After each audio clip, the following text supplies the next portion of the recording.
Welcome to the National Black Leadership and Empowerment Project series, Ask an Elder. Well, hello. Welcome to this week's episode of the Ask an Elder series. My name is Charlize Reynolds. I'm currently a junior at Dickinson College. I'm a double major in psychology and educational studies, and I have a health studies certificate. I'm originally from Newark, New Jersey as well. On campus, I'm a tour guide, I'm an admissions student worker, and I'm also the internal auditor for the Upsilon Delta chapter of Delta Sigma Theta Sorority Incorporated. Today, I have the pleasure of speaking with Major Krista Turner-Childs. Major Turner-Childs is from Harrisburg, Pennsylvania. She's the second African-American woman to obtain the rank of major in the 114-year history of the Pennsylvania State Police, and is the first African-American female to serve in the position of troop commander. Major Turner-Childs is also the owner of Powered LLC, which empowers and motivates women to take charge of their health and commit to lifestyle changes. Major Turner-Childs is also an active member of the Harrisburg Alumni Chapter of Delta Sigma Theta Sorority Incorporated in Harrisburg, Pennsylvania. Welcome, Sor. I'm really excited to have the opportunity to chat with you today. I look forward to our conversation. How are you? I am great. I am absolutely wonderful. How are you? I'm doing well. Yes. Good. So we're just going to jump right into some of the questions I have for you. Awesome.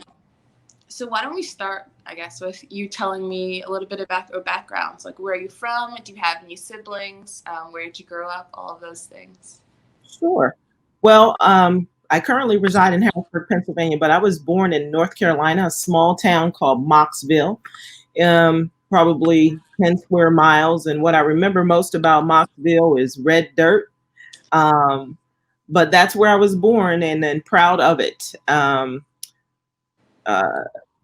Wow, I do have siblings. I have, let me see, brother and sister on my mother's side, and then I have a sister and two brothers on my father's side, and that I just found not too long ago, maybe about 15 years ago, I was connected with my siblings on my father's side. So, yep.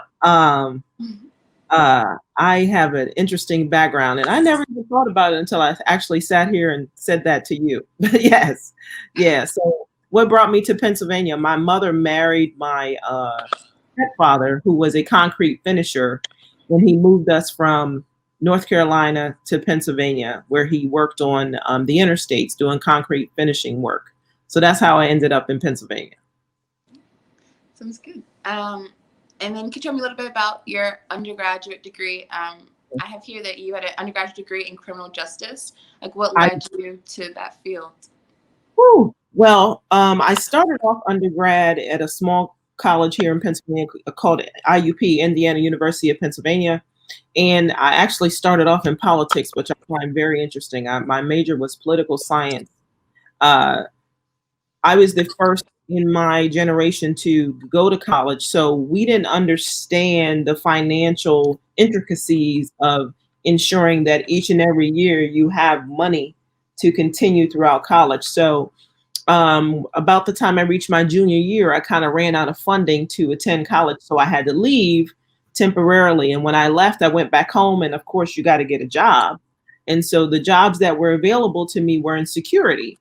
And so I took a job in security at Quaker Oats, the people that make oatmeal and cereal and things like that. And then I was looking for more money because, you know, life happens and you need money. So there was a opening in a prison, Dauphin County Prison, where I could make more money. So I took a job there as a correctional officer. And that's when I became interested in criminal justice. Always wanted to go back to school and finish my degree, because I am one of those people, I believe you finish what you start, regardless of when you start. I think you finish. And so that led me to move into getting a degree in criminal justice, because that's where I spent most of my work, my real world work. It was in criminal justice. So I attended Elizabethtown College, where they had a degree in criminal justice and professional studies, and got my bachelor's degree there. As I've grown and moved on into the Pennsylvania State Police, got a job here. I felt that it was necessary for me to continue my studies and get a master's degree. And I always, I'm in love with leadership, and I'm in love with leadership thought. And I think I like to study what it takes to motivate people to improve themselves and improve processes and organizations. So I got my degree in organizational leadership. When you started out in the criminal justice field, were there a lot of women or women of color specifically? I'm not laughing. I'm laughing because no. When I started off, even as a security guard, it was me and another female security guard. When I moved into corrections, there weren't a lot of women in the corrections field, and definitely not women of color in the corrections field.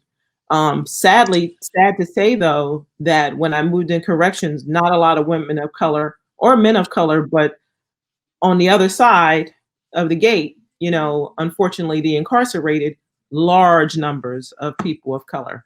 And so that was another reason that I moved into the criminal justice field, hearing stories from those people that I interacted with when I was a corrections officer, those people that were confined, hearing their stories and their plight really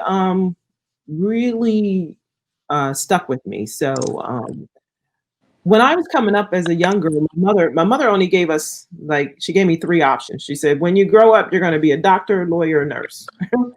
And of course, I went along with that for a little while. At least I tried, and never really having a heart for none of those 3 options. When I got moved in corrections, I was just like, wow, this situation here is horrible. That is so many of us on the opposite end, of the criminal justice world, and how does this happen? And so I became intrigued by that. And the reason I became a Pennsylvania State Trooper was really an interaction that I had with a local police officer as a young girl. My God, probably 13, 14 years old, living in an urban environment. There was a fight. A fight, you always run to the fight. We don't run from the fight because we want to see who's fighting. And so when I ran up the street to see this fight, there was a young man that had gotten hit over the head with something. His head was cracked open. He's laying on the street and there's blood going down the asphalt. And so I immediately turned to run home to use a telephone. I'm giving you my age because we didn't have cell phones, but ran in the house, called 911, and the ambulance personnel showed up, police showed up. What I did not understand at that time is that police officers are duty bound to go to the origin of a 911 call. And so I'm thinking you can just dial 911 and you're just done, but they are duty bound to go to that origin of the call to speak to the person that made the call. And so I didn't ask permission from my mom to use the phone. So when the police officer shows up on the porch, I'm scared because I'm like, oh God, she's going to get me. I didn't ask permission to use her phone. And the police officer shows up and my mom's looking like, what are you doing here? She had that typical, like, what are you doing? She's ready. And the police officer said, hey, just wanted to know who called 911. My mom quickly, he could barely get that out. I ain't called 911.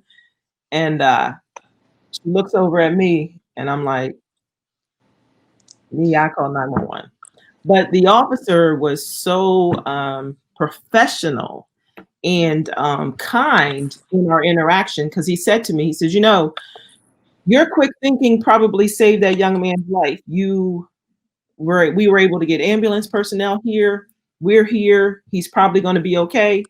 And that's because you called 911 immediately. So good job, And I was just like, whoa, like I was just like, I did something right, So it made me feel like I was 10 feet tall. And so that one interaction sparked something in me where I wanted to be able to give that feeling back to other people. And it never left. It never left. And but moving around the state of Pennsylvania in rural areas and never really seeing any police officers that looked like me or, looked like my father or my brothers, it was something that really bothered me. And I was driving back to college one day and got pulled over. My God, I was speeding. Yes, I was. And a Pennsylvania state trooper pulled me over, and he was a white male. But when he interacted with me, his uniform was pressed, his hat, and that was the first time anybody ever addressed me as ma'am. He said, "Ma'am, trooper, whatever his name was, Pennsylvania State Police. The reason I pulled you over is because you were speeding." And I was just like, all I heard was "ma'am," because I've never been addressed by a ma'am from a police officer. And he took my information, and yes, he gave me the ticket, and it hurt me because it was expensive, but it was a pleasant interaction, and I was shocked by that. And so when I got to college, I went to the library and Googled the Pennsylvania State Police and found out that they uh, didn't accept women into the organization until 1972. The first Black person that when it came into this organization was in 1958. Um, and those things were like, I was like, wow, that's not so long ago. Like to imagine that Black people and then women didn't come into the organization until 1972. And then when they came in, they issued them a skirt and pantyhose and heels and a little purse with a little pistol about this big, to carry. It just blew my mind. And I said, I think I want to try and see if I can get in that organization because they don't have anybody who looks like me, and I want to be one of them. And so, fast forward, I know I went around the world, but I'm coming back. Fast forward, I was working in the prison, and the state police had a posting in the newspaper. No social media yet, so in the newspaper. So I applied, and it took me three attempts to get in. And then when I finally got in 1998, I said, I'm in and I'm not coming out. And so I've been here ever since. Well, that's amazing. It's an amazing story. And being one of the only, maybe one of the only women or the only woman in those criminal justice classes or in the academy, like how did you fare with that? What was that experience like? And you're right. The college classes, a lot of times I was the only African-American woman in the academy. I was the only African-American woman in my class. When I was going through the academy, there were a few other African-American women on the job at that time. And the reason is because the Pennsylvania State Police was under a consent decree. It's called the Bolden Consent Decree. And it was established in 1974. And the reason for the consent decree is because Mr. Bolden, he was a trooper. He had suffered some discrimination and harassment in the organization, and he filed a lawsuit. And a federal judge decided that the Pennsylvania State Police were not hiring enough Black and brown people, minorities. I hate to use that word because there's nothing minor about us, but wasn't hiring enough diversity in the organization. So they mandated that the Pennsylvania State Police, for every non-diverse person that they hire, one diverse person. And so from 1974 to about 1998, the consent decree was in effect. But really, the one for one only lasted probably from 1974 until the mid 80s. And then just the ability to get people to apply for the job started to dwindle and diminish. So there were still a few African-American women here when I was in the academy. So it was nice to see those women that came through before me and say, you know what, if they can do it, I can do it. And so shout out to those that came before me. Yes. Well, you have obviously distinguished yourself within the police department, being the first to command a troop, second to receive the rank of major. what was involved like in those career milestones? How did you get there? Wow. When I became a Pennsylvania State Trooper, remember, I told you I had a desire to become a Pennsylvania State Trooper, and I thought that was it. My desire was to become a Pennsylvania State Trooper, get my big hat. I don't have my hat right here at this second, but get my big hat and my 31 rounds at that time, my gun, and go out and do my job. And that was all that I aspired. I thought that was it.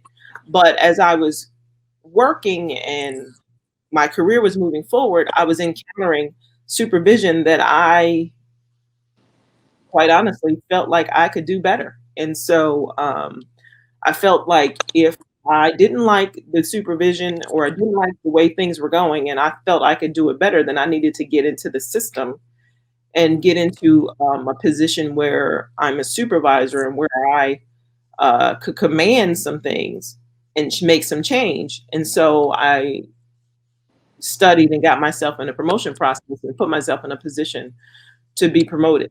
And so I did that throughout my career. And I was never one in law enforcement agencies. And if you talk to other women in law enforcement agencies, no matter the color, you will find that there's a long-standing history of women being relegated to administrative tasks.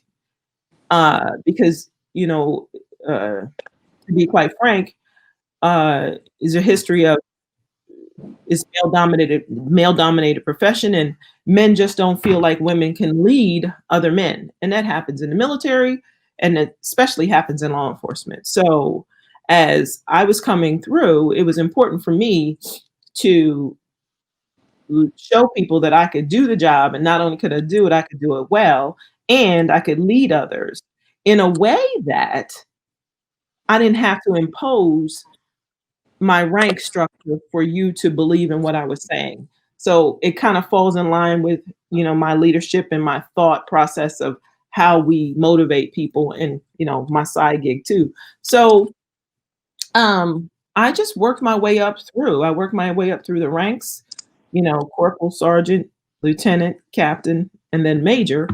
And I wasn't afraid to try different positions.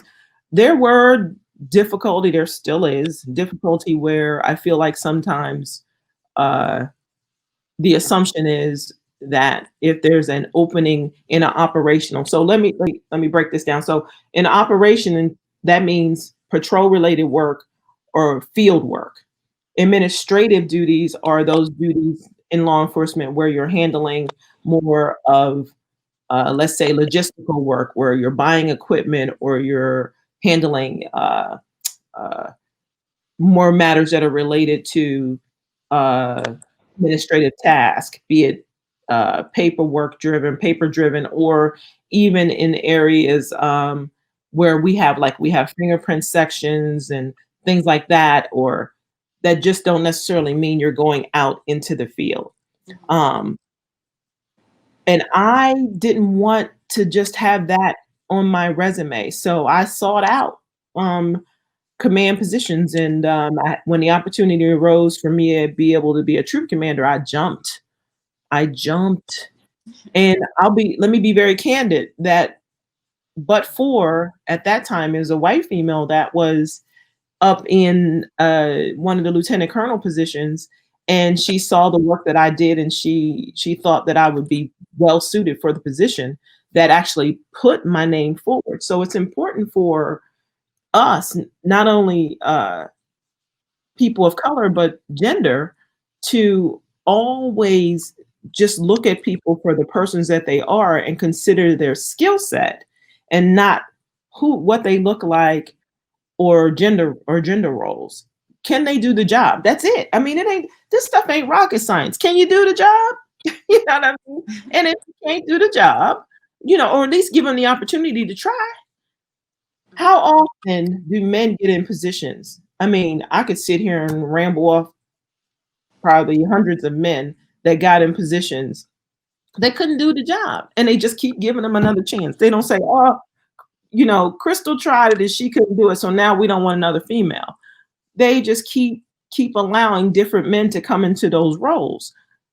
We have to do that. We have to allow people to make mistakes and overcome mistakes and, mentor people. My God, we don't just put people in roles and then say, hey, go figure it out. We need to mentor people so people learn how to do it and groom them so that they're prepared. So uh, it was a forward-thinking white female, that actually put my name out there. And when I had the opportunity, I jumped at it. And I'll be honest with you, I love what I do right now. I'm in the Bureau of Forensic Services, and oh my God, let me tell you, I have the sexiest job in the department because I handle all the DNA labs and the serology labs and all that. All the stuff you see at CSI is under my purview.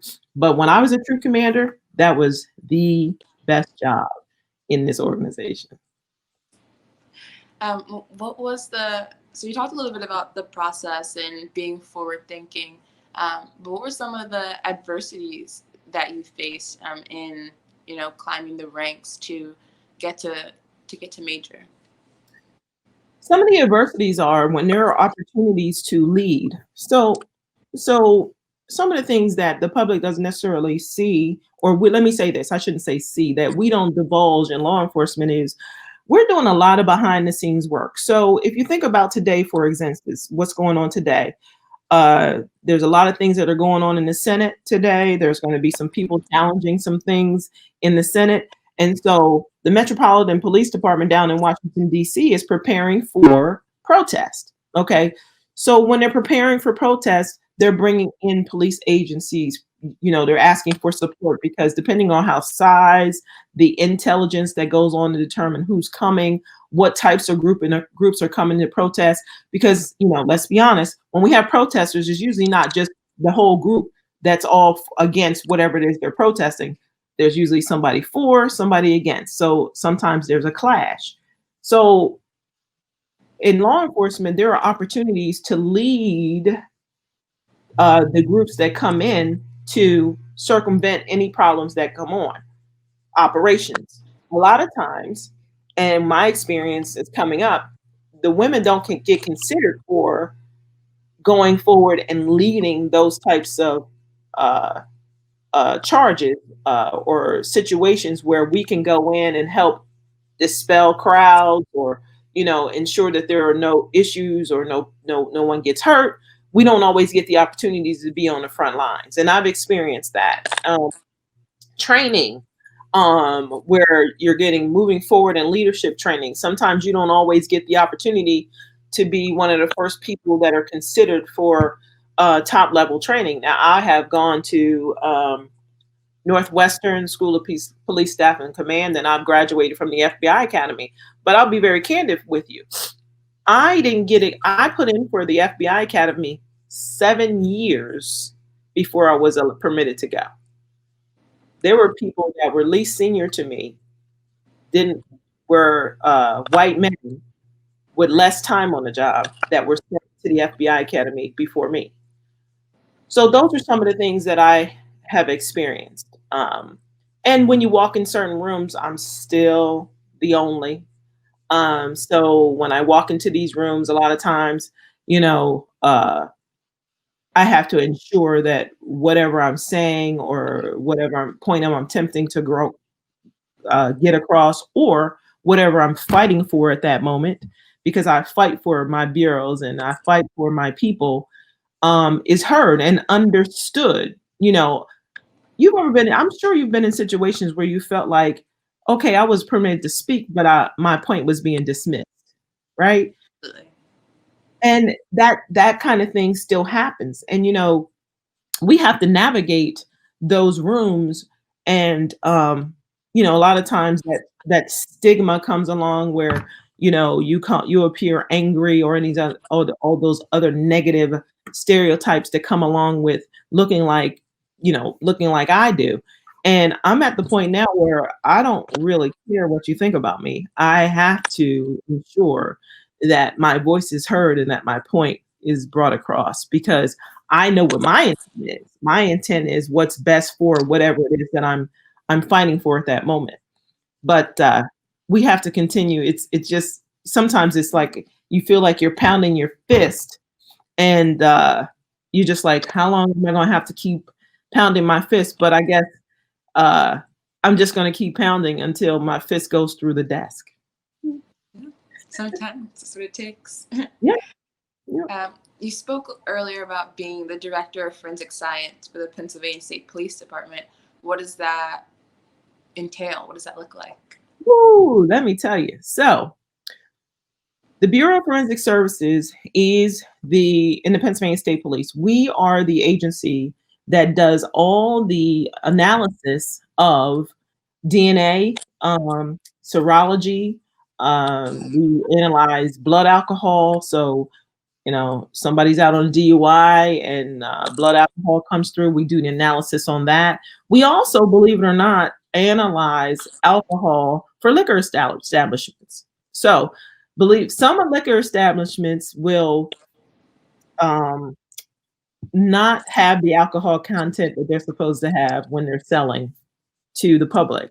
So it's our responsibility to take a look at and make sure that they are selling exactly what they're supposed to. So, normally, if you go, how old are you? You go to a state store, you open up some alcohol, it says whatever content is supposed to have. When you're in a bar, they open up the alcohol, and there are some establishments, believe it or not, that will water it down to make it go a little bit further.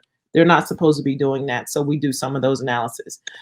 One of the things I'm most proud of here is, now I'm not proud of this part, I'm going to tell you at first, but I'll tell you, it'll end up in being proud. But a couple years ago, the Attorney General found some rape kits that were not submitted properly. They were sitting in police stations, on shelves, in evidence rooms that had never been submitted. Now, if you can imagine a family member, a loved one, yourself being a victim of rape, and the actual evidence never being submitted for DNA analysis, and you're hoping for that they find the person that committed the crime, and then finding out that years later this same kid is being sitting on a shelf somewhere. That's devastating, right? It's enough to have to live with the fact that you've been raped, but then to understand that the evidence that could potentially find the person that did it was never analyzed is devastating.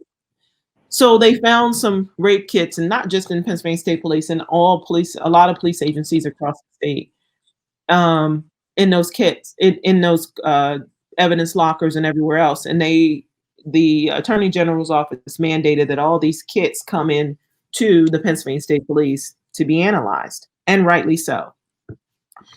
But if you can also imagine a volume of work that came into us all at one time, and then to get that volume of work, organize it, analyze it, most importantly, and get it submitted into CODIS and hopefully close some cases, was a tremendous undertaking. So we were about 3,000 plus rape kits as a backlog a couple years ago, and I'm happy to say that we got that rape kit backlog down to 0 for that backlog. We've cleared all those out. Now there's rape kits that come in each and every day. I just got my analysis report yesterday and tells me we only have like 209 kits that we're analyzing currently, and that's not backlog. That's just what we're working on right now. So it's a credit to the people here that do this work every day that we were able to get that rape kit backlog cleared out, and we have solved some cases. So I'm extremely pleased at that work that we do here. Yeah, that is tremendous work. It's important work. Mm-hmm. Recently, as you know, all law enforcement agencies have been under a lot of scrutiny from the media, and even just the general public. Some people even calling to, defund the police. How does that impact you? And how do you find it to be a law enforcement officer in this current climate? Woo. Well, yes, we have been under a lot of scrutiny, and you know, if I use the Pennsylvania State Police, for example, we've been here for, since 1905, like 115 years of doing this job. And, it would be arrogant of us to think that we can't do the job better. Okay. So when I hear defund the police, I don't really get offended. Quite honestly, um, I think that the idea of taking some funding and utilizing it to work alongside a mental health professional or drug and alcohol professionals, or psychology. Could be you one day. We're working right alongside one another. I think that's a great idea. I think it's absolutely something that we could work hand in hand to establish. I think when you see police uh, personnel that are kind of like, oh God, defund the police, I just don't think that they've done enough research to understand exactly what the other side is saying. I don't think there's anyone that would say get rid of policing altogether. Certainly, I've been a victim of crime myself, and I don't think that's anybody that's saying that. What they're saying is what we need you to do is do the job better. Hey, I've been Black for 55 years. And so when I see a police officer, a person that wears a uniform and badge just like I do, kneeling on someone's neck for over 9 minutes, it is appalling to me. And it broke my heart to see that happening and to hear the pleas from the crowd of them saying, hey, get off of his neck. And, and then Mr. Floyd just dying there on the street. That is not how we were trained. That is not what we are supposed to be doing. And so I think that law enforcement, we should take a look from within and not be so scared to allow people or allow ourselves to look at our processes and say that we could do those things better. Um, I think it's arrogant for us to think that we couldn't get better. I really do. And especially being a Black woman in this organization. Because listen, I'm a Black woman all day long, 24/7. Okay. When I leave, after my work is done here, I go into the malls, I go into the stores. I love to shop. And I've been subject to, someone grabbing their purse when I'm walking close to them, because I don't always dress this way. Matter of fact, I prefer sweats and sneakers. So I've seen that. And, I've seen where, people make assumptions just based upon skin color. And I have siblings that have experienced that. So I think I don't see a problem with us looking at our processes. Matter of fact, I think we should be evolving. We should evolve every minute. We should be evolving every minute of the day, especially when it comes to law enforcement. Crime evolves. Why shouldn't we? Yeah, very, very good point. And thank you for that very thoughtful answer. Um, Shifting gears a little bit, I do know that you are the owner of Powered LLC. Can you tell us a little bit more about what that is and what prompted you to start it? Oh yeah. Wow. Okay. So FemPowered LLC is my baby. It's my business. I actually started it during COVID. My God. Um, I have always battled with weight gain, weight loss, yo-yoing up and down, Um, but what I found is when I would lose weight mentally, it would give me so much more confidence. Physically, I felt like brand new. And what I love, I've played sports my entire life. Like I played team basketball, softball, field hockey, you name it. I played it. I used to play football with the guys when I was a little girl. I love sports. And what I love about sports is just the team camaraderie of doing something and achieving a goal from a physical standpoint and how it feels when you achieve that goal. That being said, with FemPowered, I had gained some weight about 5 years ago, and I said, you know what? This is it. I'm done with this yo-yo thing. I'm going to do this right this last time, and I'm going to stick to it.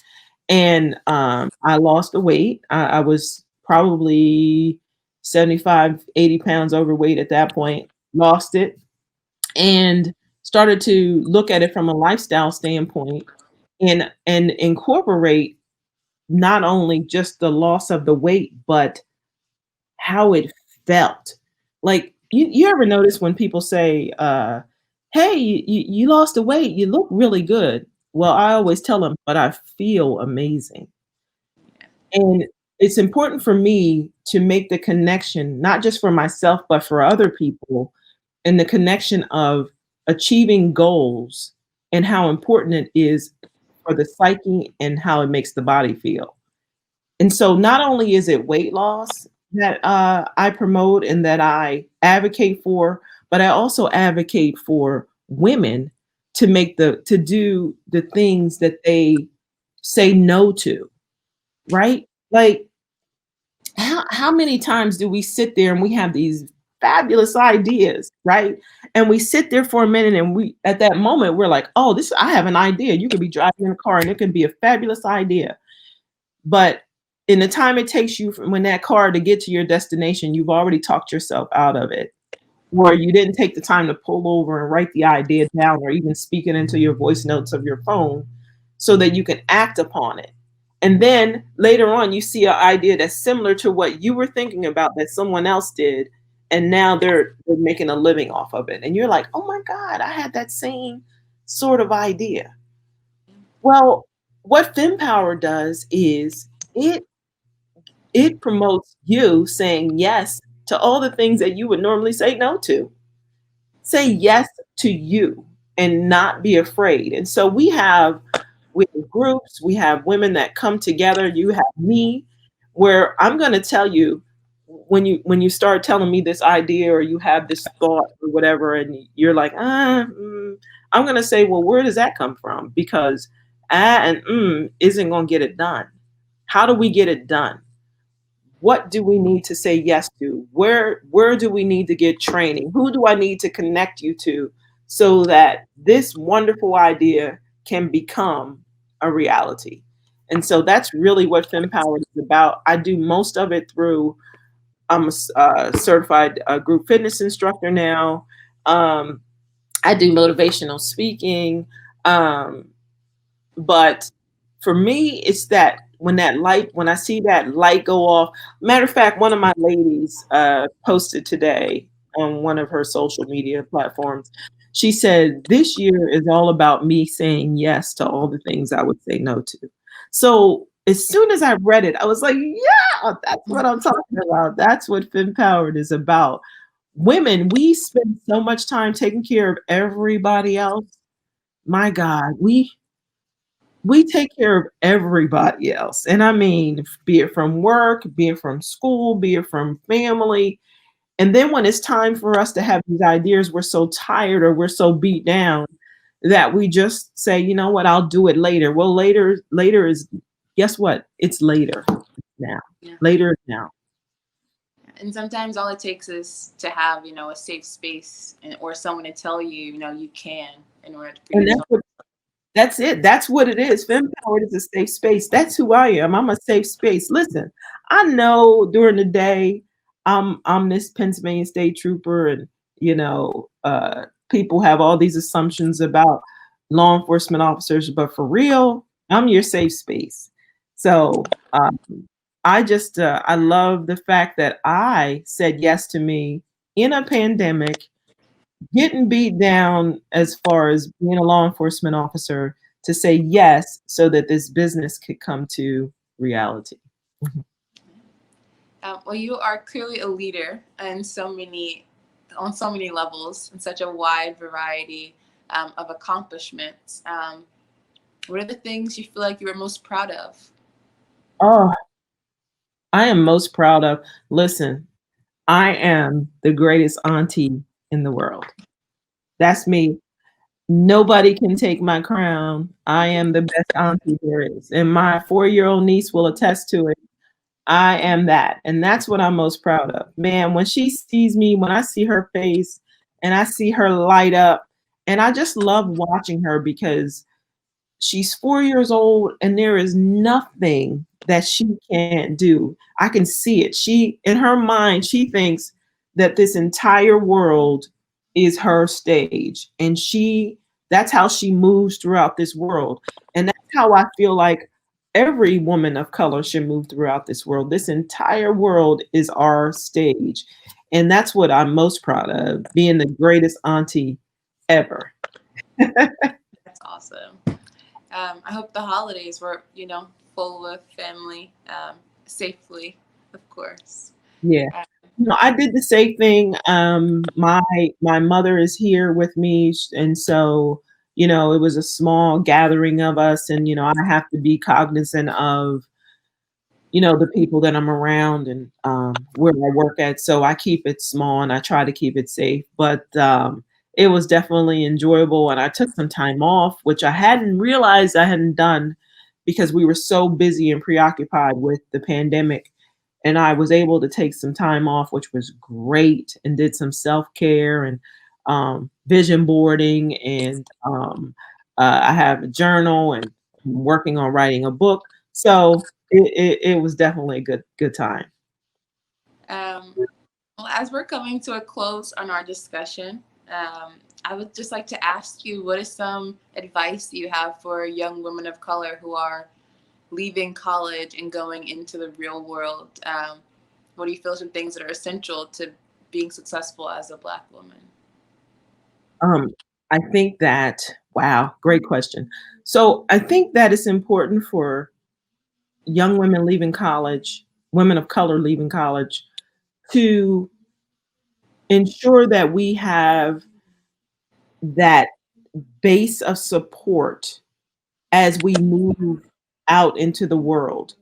If you had a strong base of support while you were in college, maintain it, because there are gonna be times where you're gonna go out into the world where people are gonna challenge you, the world is gonna challenge you, life is gonna challenge you, and you're gonna be feeling like, my God, this was bigger than what I thought, or it's more than what I thought. And it's always nice to be able to go back to that base of support so they can fill that cup back up, okay, and give you what you need so you can go back out and fight the world. Listen, Black women, we're magical, and we got to go out and continue to bust doors down, kick doors down, and be magical and show the world just how amazing we are. But listen, let's not forget, as you go through life and you are accomplishing things, reach back. Reach back. It is so important to reach back and bring somebody with you. We cannot do this on our own. I know some of us feel like we can. We feel like, man, I got that 4.0 GPA all by myself. There was nobody in that room studying with me but me. There was a somebody that went before you that was busting their behind, and that a professor saw that same person and they said, you know what? Uh, this person works hard. And so now you're able to reap the benefits of that person. Never think that you're in this all by yourself, because you're not. Um, a lot of times, I didn't even tell you this, but Harriet Tubman is my spirit animal. And so sometimes when I walk into this building and, I'm the only Black female here, or I'm in rooms where I'm the only Black female and I'm fighting for color, I think about her and how she escaped, you know, slavery, and she made it to freedom. And she says, you know what? I got to go back. I got to go back and get some more people. And she kept going back. She didn't go back once or twice. She kept going back. And so I think about that as I move throughout life. And so though that would be my advice. Don't do it. Don't think you're doing it by yourself, and make sure you take somebody with you. Thank you. That's some really good advice. And thank you for chatting with me. It's been wonderful. I've enjoyed it, Soror. Yes, you as well. Thank you, Soror. This message has been brought to you by the National Black Leadership and Empowerment Project.